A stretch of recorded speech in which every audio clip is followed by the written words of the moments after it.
Today on The Report, national inflation rates are at an all-time high. Trump demolishes the East Wing of the White House. OC nonprofits addressing hunger. And Dia de los Muertos events here in Orange County. The Report starts right now.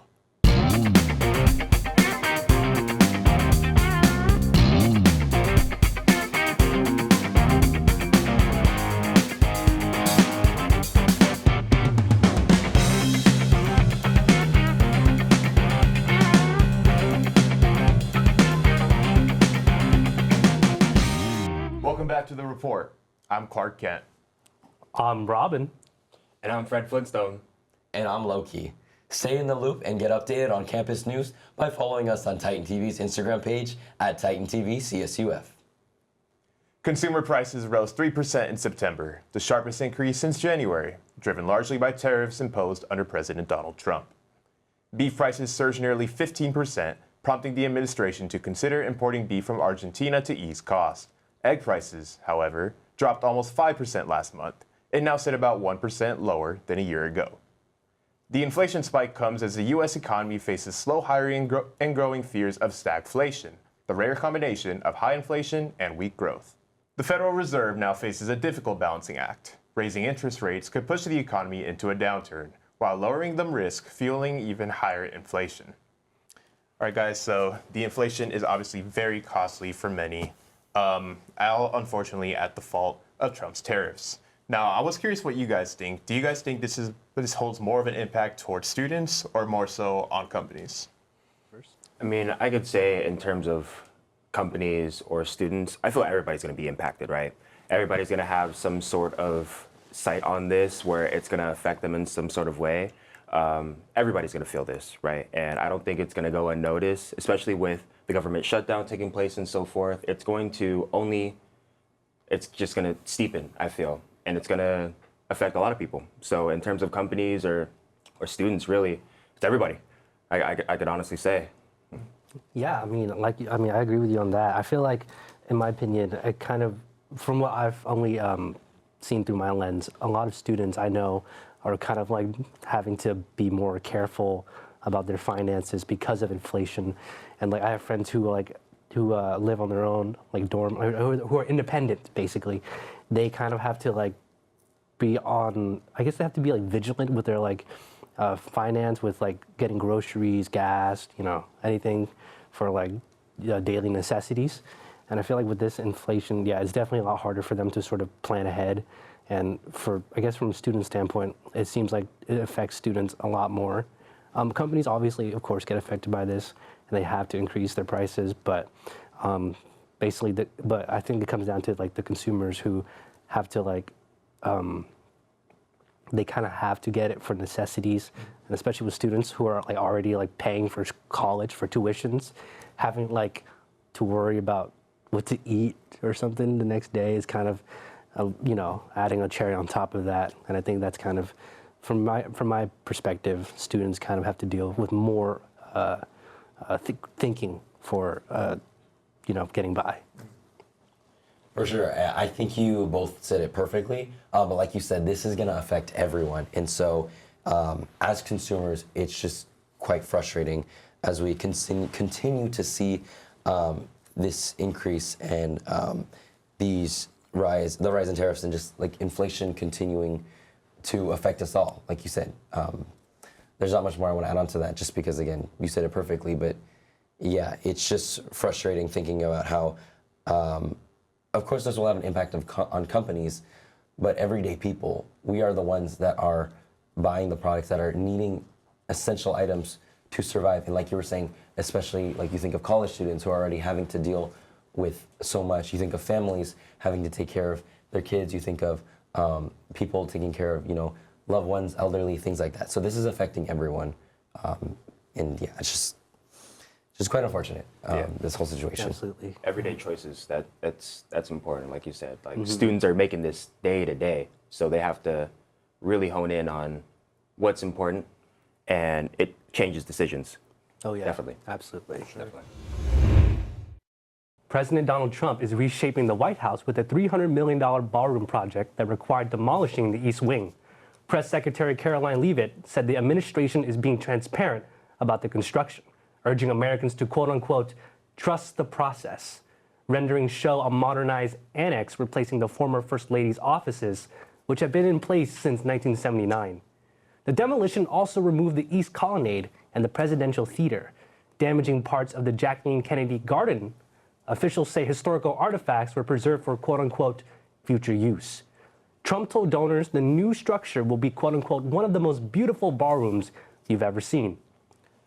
So yeah, guys, I think you guys probably heard this maybe a few times, but I feel like with this thing with Trump trying to destroy parts of the White House for a ballroom, it feels a little weird in terms of like where his priorities are in a sense. And I feel like given the statement to us to just quote unquote trust the process, it feels like we're giving handed the short end of the stick. But I want to know, what do you guys think about this specifically?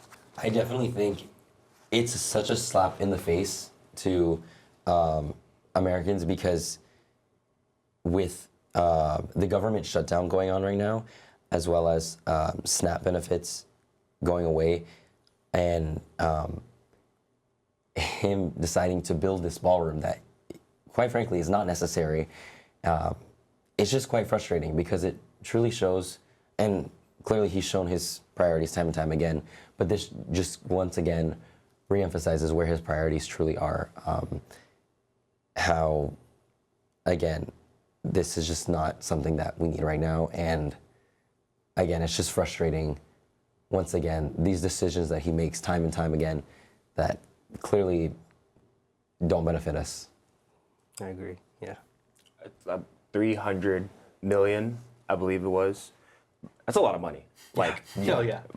let me tell you, it is a lot of money, and it's going to double in square footing for the actual White House. Taking down something like this, a historic monument where hasn't been reconstructed since 1972, I believe, it's a huge thing going without permission and to forego everything within this. It's a huge makeover for the White House. Like, there's no telling the implications of this going forward to just change whatever you want. He's been putting some gold in there. He's been making some changes. So it's interesting to see, like we said, where the priorities lie and where the importance at in such a polarizing time in our country, for sure. Mm-hmm. I also just see the issue as almost a bit disrespectful towards what the White House was built for, I would say. I mean, a ballroom, 300 million, like you mentioned, that is a ton of money. And also, like, we're breaking down monuments at the said fact too. Like, I guess we're damaging parts of the Jacqueline Kennedy Garden. There is also a few other, like you mentioned, historical artifacts. And I just feel as if, like, these areas and, like, landmarks are what exactly make the White House. This is what, I mean, the White House has been there for years and years on years. And just for him to kind of, like, take that control once again, and like you mentioned, like him just kind of almost like tying back into that abusement of power. It's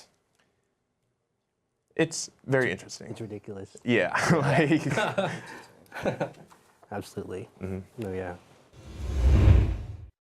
The government shutdown threatens to pause SNAP benefits, a program many families rely on for groceries. Food banks across Orange County say they're facing a tougher future as federal pandemic aid runs out and inflation continues to drive up costs. Nonprofits that once relied on steady donations are now struggling to keep up with rising food prices and growing demand. Many groups have been forced to scale back, offering fewer fresh items and limiting how often families can pick up groceries. Leaders warn that without new funding or donations, thousands could face longer waits for food assistance this holiday season. I mean, just imagine being a woman, a mother of 4, or somebody with disability needs. This doesn't impact people who are just not working. This impacts people that are living and can't get these funds that they really need. This is huge. This is going to have a huge impact on people, especially going into the holiday season and for Thanksgiving, Christmas. These are family times, you know? We're having family times amongst us. So it's going to do a lot. What do you guys think about this? I mean, you mentioned it a little bit, like the holiday season. Just overall, like a lot of different people are going to be impacted. I mean, fewer fresh items are being offered. That alone is obviously a negative. It's just such an awful time for it to occur. Nonprofits are also like heavily reliant on like steady donations, and now that in itself is something that is up in the air. Like there's just question marks everywhere. Families trying to get by, they no longer can get by with ease, and it's just very difficult to see. No, yeah, absolutely. Like you said, with the holiday season coming up, and like now that families like who are in lower income classes can't even try to get food stamps or SNAP benefits just to feed their families, and especially again, kind of correlating to inflation of like everything. Yeah. Like it's hard to get anything basically at this point, unless you have like obviously a lot of money. But if you don't, definitely it's such a really dark kind of, not dark, but like a very tough time for families to even kind of make sort of anything to provide. Decisions are getting harder. Exactly. Yeah.